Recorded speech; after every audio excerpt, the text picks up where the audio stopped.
Bien, je vous propose de démarrer sur cette deuxième table ronde formation du technicien de demain. Je vais appeler les 4 intervenants. Stéphanie Mulat, directrice de VitaFire. Thierry Kowalski, le gérant d'ASE au service de l'énergie. Samuel Cohen, le co-gérant du groupe Sabeco. Et Yannick Bigot, président de NJ Home Service. Installez-vous, on peut les accueillir chaleureusement, s'il vous plaît, ici, dans l'espace de conférence. Voilà, soyez les bienvenus, tous les 4. Comme pour la première table ronde, je vais vous demander en vraiment très peu de temps de nous dire ce que vous faites, qui vous représentez. On va commencer par vous, Stéphanie Mulat, donc VitaFire. Moi, quand je vous ai appelé, j'ai dit bêtement VitaFire, sans faire le lien avec évidemment votre activité, et c'est important de le prononcer à l'américaine, à l'anglaise. Please, could you explain to us what is VitaFire?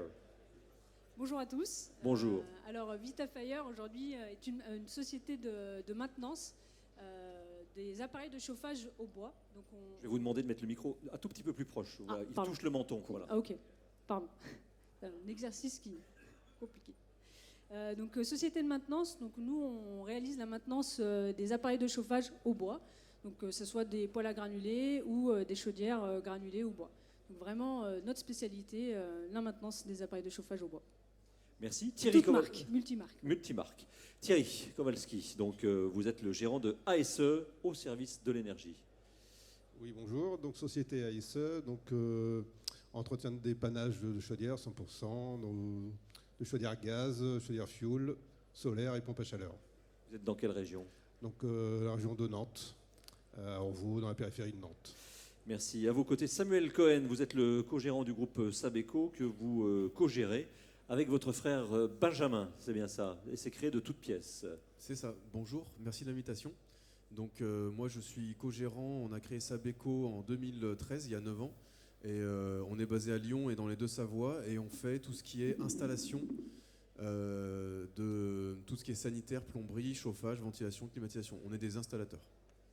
Merci. Et à l'autre bout, c'est Yannick Bigot. Bonjour, vous êtes le président d'NJ Home Service. Est-ce qu'il faut encore présenter NJ Home Service, Yannick? Peut-être. Oui. Donc NJ Home Service, filiale d'NJ, c'est un acteur assez important sur ce marché.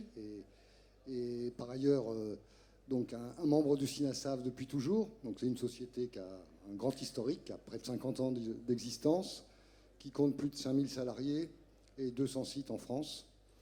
Donc évidemment sur les chaudières gaz, ça c'est l'historique du métier, mais aussi les autres chaudières, et puis de plus en plus les pompes à chaleur, les climatisations, etc.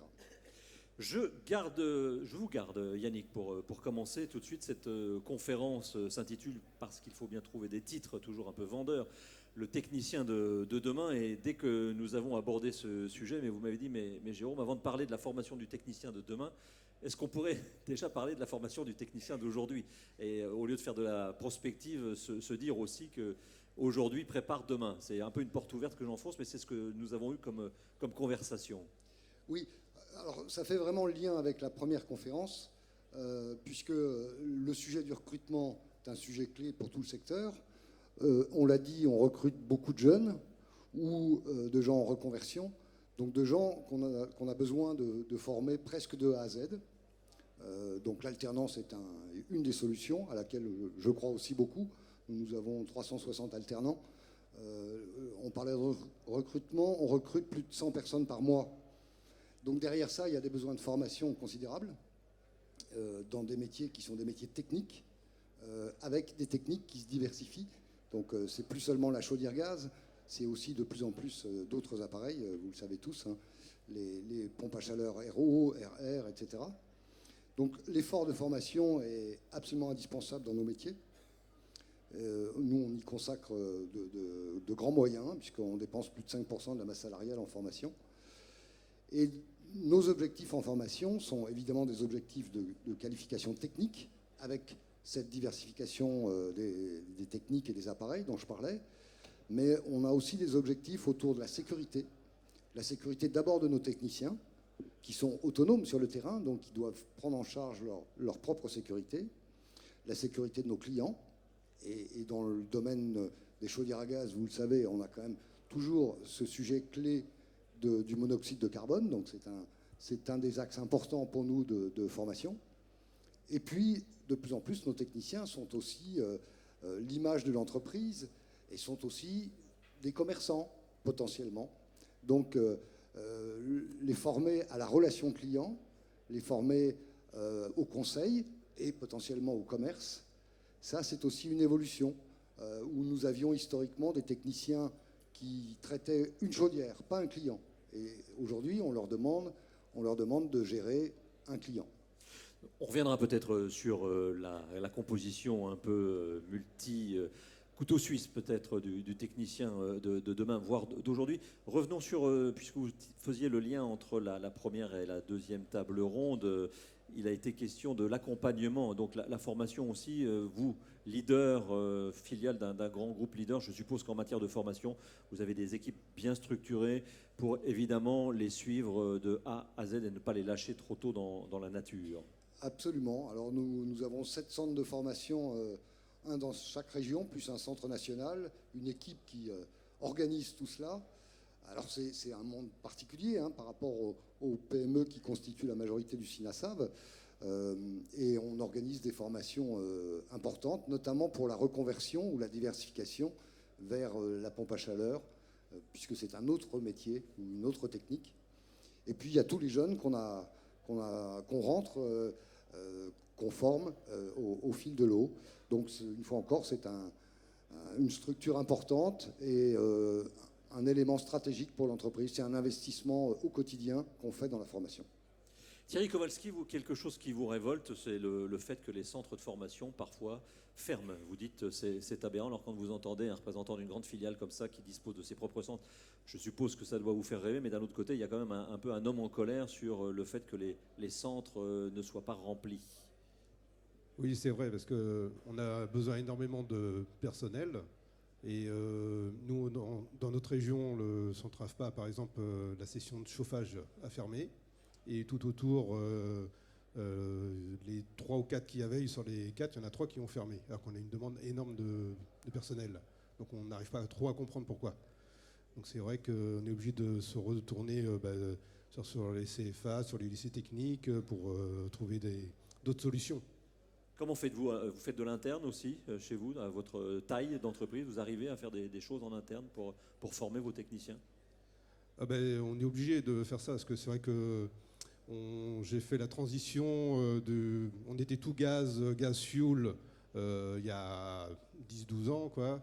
Et il y a 12 ans, moi j'ai basculé sur la PAC. Bon, j'étais tout seul à le faire. Et depuis, sur les 7 techniciens, on est 4 à faire de la pompe à chaleur. Parce que c'est incontournable. Et c'est vrai que là, c'est de la formation interne, formation chez les fabricants. Voilà, et on est obligé de passer par là. Aujourd'hui, c'est plus compliqué qu'il y a une dizaine ou une quinzaine d'années. Le métier, avant, c'était fuel ou gaz. Maintenant, c'est fuel, gaz, pompe à chaleur, voire bois, voire encore autre chose, solaire. Donc, il faut être capable de faire tout. Est-ce qu'il existe un technicien capable de faire tout cela, ou est-ce qu'il faut les spécialiser? Moi, faire toute énergie, c'est peut-être un peu compliqué. Chez nous, on essaie d'être bivalent. Faire du gaz, de la pompe à chaleur, gaz fuel, le solaire, tout le monde, on arrive tous à le faire, si vous voulez. Ça, c'est simple, plus ou moins simple. Mais pouvoir faire 2 énergies. Vous n'avez pas de compagnon capable de faire toutes les énergies, un homme parfait? On le garde. si, j'en ai un qui, par rapport à son expérience, a commencé dans les fours où il y avait dans les boulangeries, si vous voulez, où il y avait des fours, des brûleurs gaz, brûleurs fuel. Il était boulanger avant? Il était boulanger avant ou non? Non, il était dans la maintenance, mais industrielle. Et donc il a touché à toute énergie. Donc chez moi, j'ai adapté aux particuliers, ce qui n'est pas forcément simple. Et il touche à tout.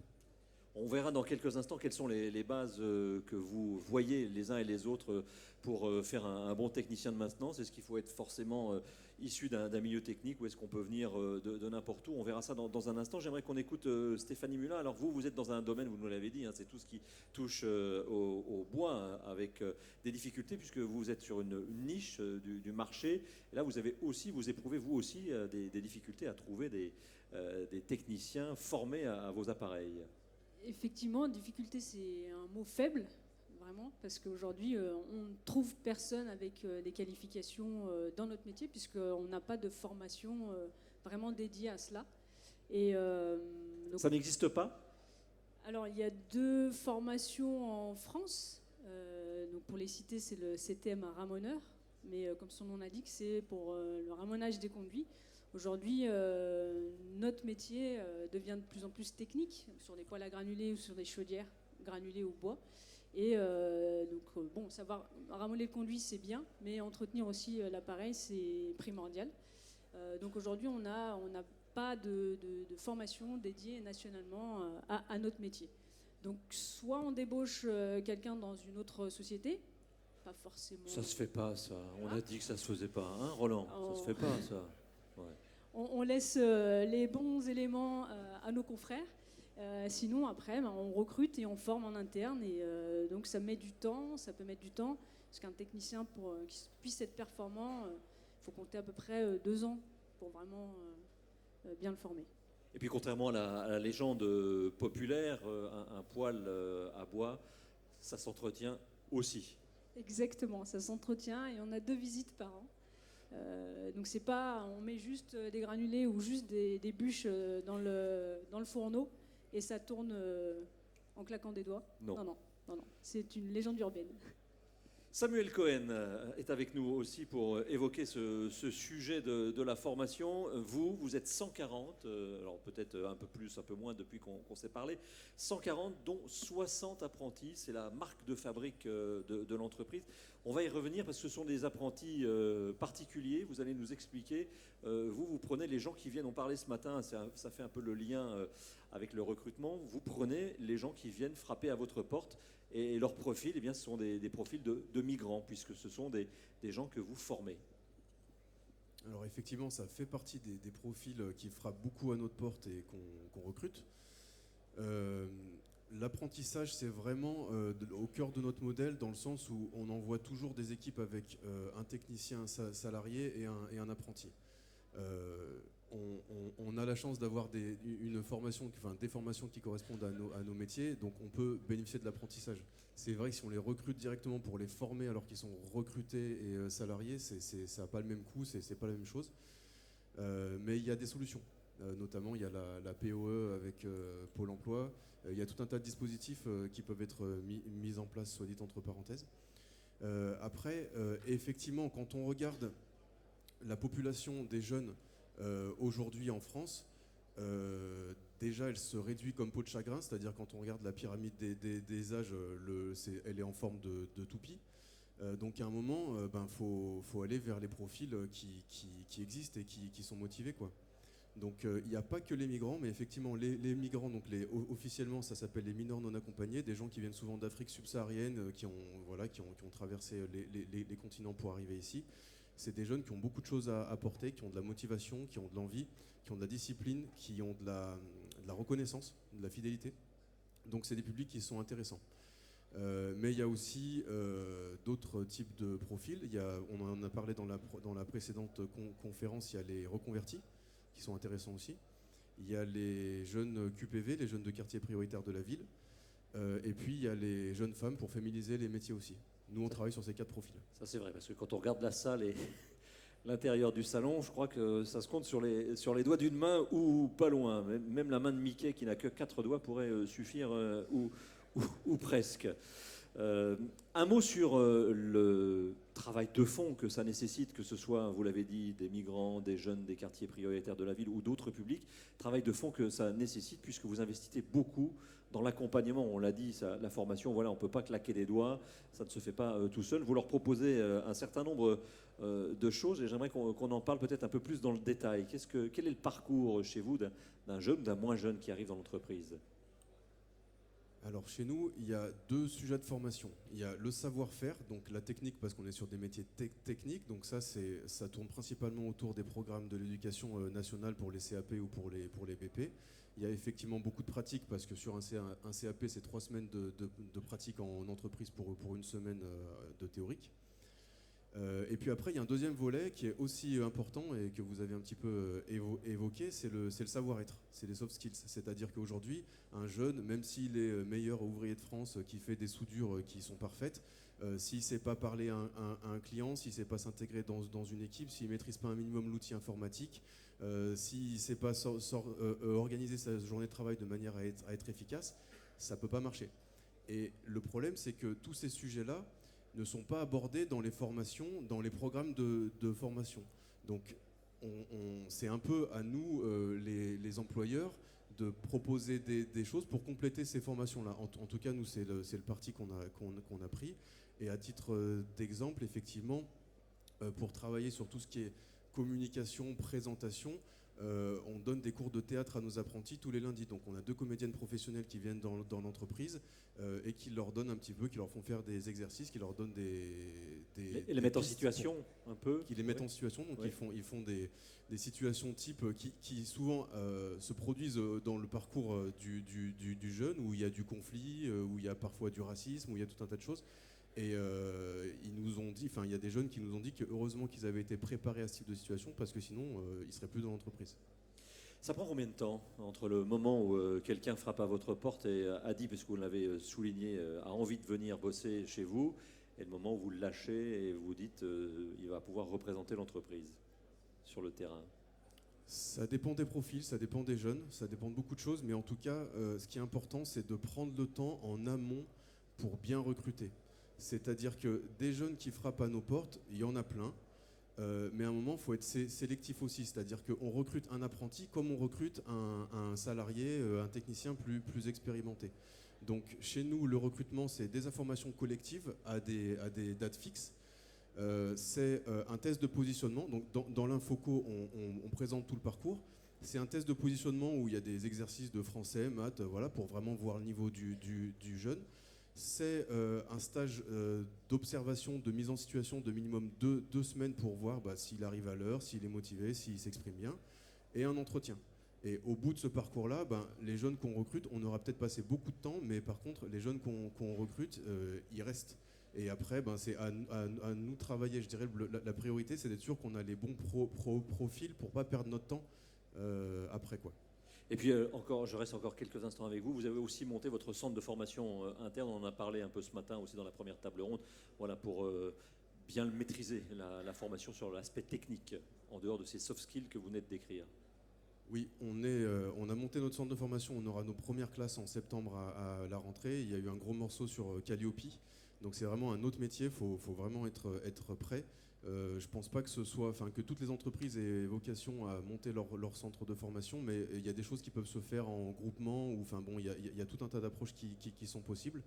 Nous, l'idée, c'est effectivement, on a tellement de jeunes que c'est beaucoup plus facile à gérer si c'est internalisé. Et effectivement, même dans la formation technique, on essaye d'innover, de le faire un petit peu différemment pour que ce soit plus adapté à notre époque. Je vous donne un exemple très, très, très parlant. Dans notre atelier, donc là où les jeunes vont manipuler tout ce qui est tuyauterie, vont faire de la soudure, en général dans les CFA, c'est un sol béton brut, quoi, parce qu'on jette des seaux d'eau, il y a du métal en fusion. Et chez nous, dans notre atelier, c'est du parquet. C'est-à-dire que l'idée, c'est d'expliquer aux jeunes, en fait, vous allez intervenir chez le client. Et la première chose à faire, c'est de connaître votre environnement, de le protéger, de le respecter. Et après, on vous apprend à faire de la soudure. Donc, l'idée aussi d'internaliser le centre de formation, c'est de le faire à notre manière, en phase avec notre clientèle et ce qu'on veut apporter à nos apprentis sans sortir des programmes. Merci. Yannick Bigot, évoquons le technicien un peu de demain aussi. On a parlé de celui d'aujourd'hui, donc avec les soft skills. Je vous ai vu apprécier les propos tenus par Samuel Cohen. Demain, c'est aussi beaucoup de connectivité, de tout ce qu'on appelle l'IoT, donc l'Internet des objets. Il faut aussi, au-delà de pardon pour l'image, de mettre les mains dans le cambouis, de savoir changer des pièces un peu plus mécaniques, il faudra aussi être capable de maîtriser cet aspect des choses. Oui, la révolution digitale touche aussi nos métiers. Alors déjà, beaucoup de nos techniciens sont équipés d'une tablette, et des tablettes de plus en plus riches de fonctionnalités, donc c'est quasi un ordinateur. Donc il y a là effectivement une formation, ou en tout cas des compétences à avoir sur la maîtrise de ces outils. Alors sur les jeunes générations, c'est peut-être un peu plus facile, mais enfin c'est quand même un sujet. Et puis évidemment, il y a la tendance à plus de technologies, et notamment de technologies de connectivité, avec de la supervision à distance, avec les applications pour nos clients qui permettent de piloter leurs appareils. Et il faut que là, nos techniciens soient à l'aise avec ces techniques, ce qui n'est pas évident. Bon, il y a des effets de génération, mais ces techniques ne sont pas normalisées en plus. Donc il y a une grande diversité de situations. Et donc nous travaillons aussi à la formation d'aujourd'hui et de demain sur ces sujets de connectivité des appareils qui, de notre point de vue, sont vraiment l'avenir, y compris pour les mainteneurs, puisqu'on peut faire pas mal de choses à distance. Un autre élément du futur, c'est les modalités de formation. Classiquement, une formation, c'est une séance en atelier, et puis c'est un cours plus ou moins magistral. Et de plus en plus, on travaille sur des outils de formation plus courts, un peu plus modernes. Alors des e-learning, des vidéos, des tutoriels qui parlent à nos jeunes et qui permettent des séances assez courtes et qui permettent d'intégrer des formations en même temps qu'un emploi du temps opérationnel, quoi, sur le terrain. Un mot sur la dimension aussi commerciale, ça a été dit par l'un d'entre vous, même peut-être par tout le monde. Le technicien de maintenance, ça n'est pas simplement celui qui change la pièce, mais voilà, c'est celui, et Roland Bouquet le dit souvent dans les réunions, même parfois en mode disque-rayé, mais c'est vrai que c'est la pédagogie du disque-rayé qui fait que ça fonctionne. C'est celui qui rentre aussi chez le client, et aujourd'hui, peu de professions peuvent, entre guillemets, se vanter de rentrer chez le client. Donc ça, c'est une dimension importante à développer aussi. Absolument. Et donc, je parlais tout à l'heure du concept de relation client. Savoir effectivement se présenter, écouter son client, lui demander si tout se passe bien, s'il a compris comment fonctionne l'appareil, et puis quelles sont les questions qu'il a. Et actuellement, nos clients ont beaucoup de questions, notamment nos clients qui ont des appareils à gaz, donc se posent beaucoup de questions sur l'avenir. Et là, il faut qu'on soit capable de donner des éléments de réponse, des outils à nos techniciens pour répondre à ces questions. Et on arrive à une situation de conseil, en fait, à une fonction de conseil. Donc c'est pour les techniciens qui ont déjà une certaine expérience, mais ça fait partie de nos objectifs. Question à Stéphanie et Thierry sur les compétences nécessaires pour devenir un bon technicien. Ça fait le lien aussi encore et toujours avec la première table ronde sur cette pénurie. Faut-il avoir des compétences? Et la question que je posais en début de table ronde est de vraiment quelqu'un de technicien ou un littéraire, quelqu'un qui a fait du commerce peut venir vous rejoindre. Stéphanie, Oui. Quelles sont les bases? Effectivement, moi, quand je suis amenée à recruter, je vais regarder des compétences techniques, entre guillemets. On a par exemple embauché un mécanicien auto. Donc on se dit qu'effectivement, il peut avoir l'esprit de diagnostic. Il y a aussi le savoir-être qui est important, mine de rien. Comme on disait tout à l'heure, hein. Ils sont amenés à aller chez des clients particuliers, à rentrer chez les gens. Après, c'est vraiment voilà, un profil de compétences techniques quand même qu'on recherche. Mécanicien, peintre, peu importe, mais qui puisse avoir cet esprit de diagnostic, surtout. Précédemment, vous nous évoquiez les ramoneurs qui sont un des centres de formation qui existent en France, hein, si j'ai bien compris. Mais est-ce que ce profil peut vous servir ensuite pour les faire monter en compétences? Tout à fait, tout à fait. Donc ils ont déjà une base donc, sur la partie des conduits, c'est déjà bien, on ne part pas de zéro. Et ensuite, on les fait monter en compétences sur la technicité des appareils, que ce soit sur les poêles à bois, poêles à granulés ou chaudières à granulés derrière. Oui. Thierry Kowalski, quelle est votre vision, vous, du technicien, du futur technicien que vous embauchez et que vous pouvez faire monter en compétences? De quoi a-t-il besoin au départ? Si on peut avoir une personne qui a une base technique, c'est l'idéal. Mais par rapport au nombre de personnes qu'on peut recruter, ce n'est pas forcément le cas. Donc il faut qu'ils soient déjà motivés, qu'ils veuillent apprendre aussi. Et à partir de là, on va le former en interne. On va faire tourner avec les autres gars qui savent, qui vont leur transmettre le métier, comment on travaille exactement, et après l'envoyer chez les fabricants pour le former. Est-ce que le syndicat serait la bonne maille pour créer des centres de formation, selon vous? Je pense que ça serait une bonne piste de pouvoir faire ça, créer un centre de formation propre au syndicat pour pouvoir former soit des reconversions, soit des jeunes à nos métiers. Et puis alors vous avez une autre idée, c'est très, très dans l'air du temps, c'est de faire une sorte d'émission un peu, alors pas Koh-Lanta ou The Voice ou le Loft, mais quelque chose pour les jeunes, véritablement imaginer un produit pour leur montrer toutes les facettes du métier.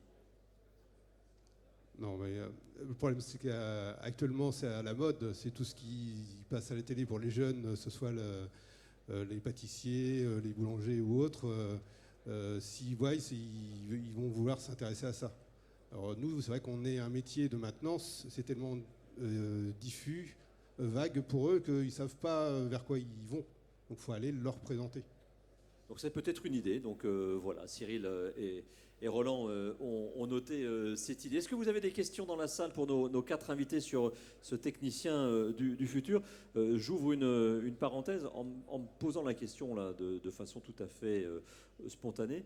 Est-ce qu'il n'y a pas aussi un travail à faire dans la dénomination pour attirer, être un peu plus attractif, un peu plus sexy? Technicien de maintenance, est-ce que ça fait encore kiffer grave les jeunes? J'essaye d'être jeune, mais je sais que je n'y arrive plus.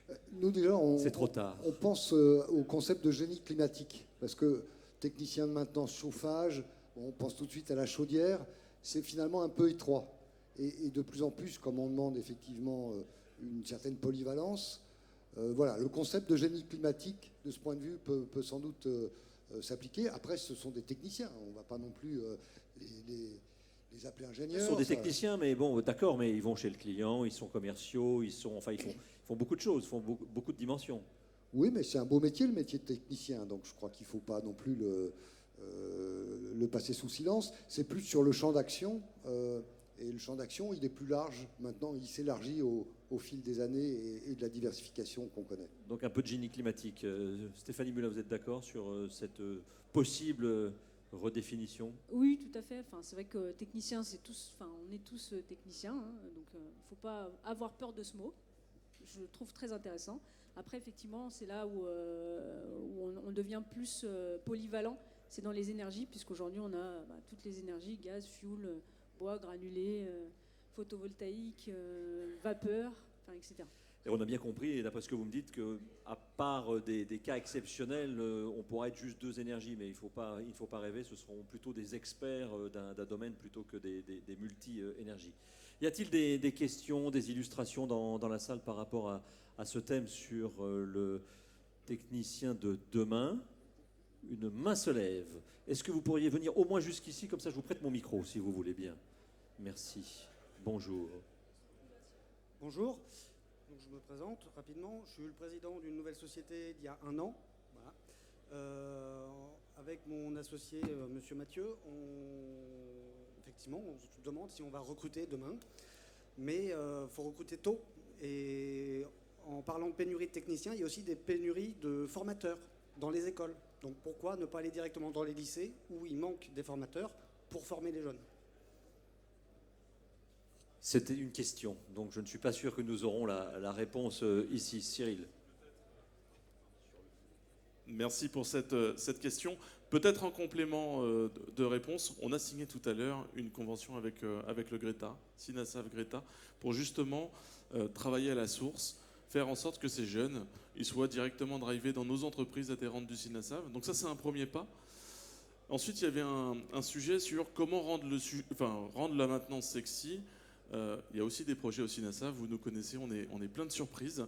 Et on travaille prochainement sur des capsules vidéo qui vont pouvoir bien valoriser nos métiers et surprendre plus d'un homme et femme pour venir sur nos métiers. Voilà, donc on y travaille avec le Greta. Et merci à eux, on a signé tout à l'heure la convention de partenariat. Et c'est un début vers de nombreuses signatures et évolutions, en tout cas en ce sens. Mais je vous en prie, Stéphanie.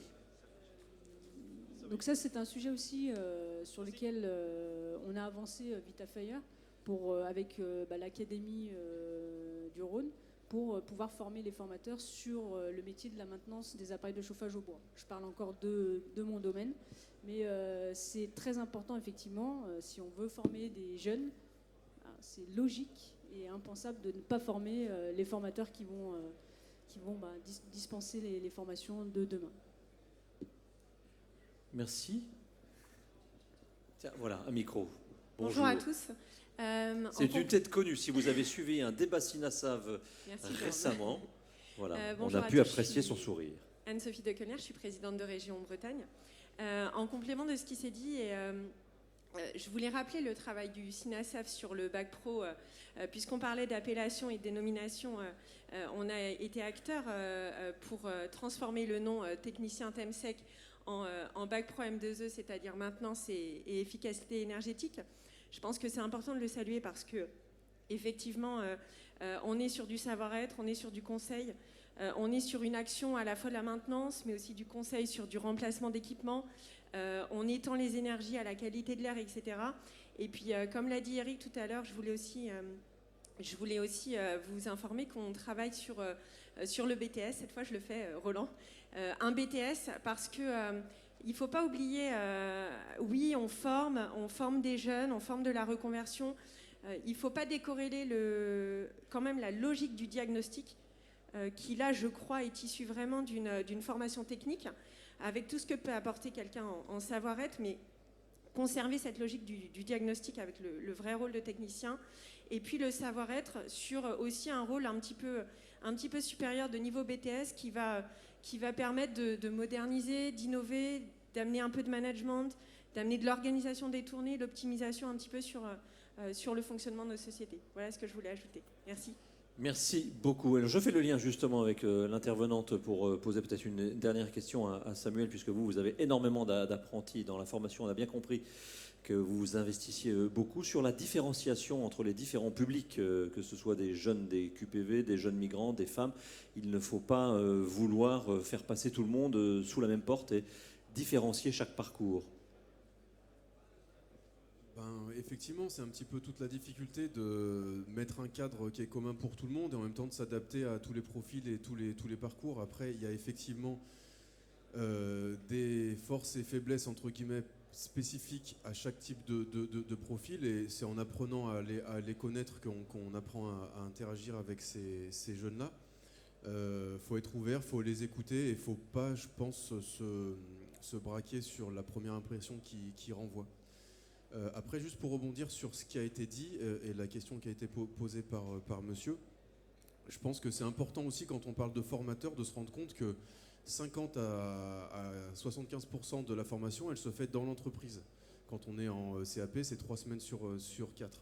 Et il faut se poser la question, comment je forme en interne mes techniciens pour que eux forment les apprentis. Donc c'est tout le sujet de apprendre à apprendre. Et en fait, c'est aussi important, si ce n'est plus que les formateurs en CFA et en lycée. Première chose.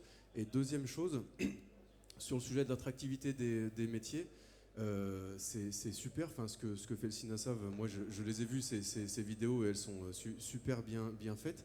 Et c'est indispensable, mais ça ne résoudra pas tous les problèmes. Moi, je vois un petit peu le sujet de la communication, de l'attractivité métier, un peu comme à une époque, on s'est tous mis à parler de référencement sur Internet. Toutes les entreprises s'y sont mises, et au final, on se retrouve à payer des budgets de référencement pour se retrouver finalement dans la moyenne, pour ne pas perdre pied. Et ce que fait le SINASAV, toutes les branches, toutes les professions le font avec plus ou moins de réussite, mais en fait le niveau global est en train de monter. Donc la question, c'est comment je continue d'attirer des gens alors que tous les métiers essayent de les attirer. Comment je raconte une histoire qui est particulière, qui est unique au niveau même de vos entreprises, de nos entreprises. Se différencier, c'est un bel objectif pour l'équipe de Cyril et de Roland. D'autres questions sur le sujet?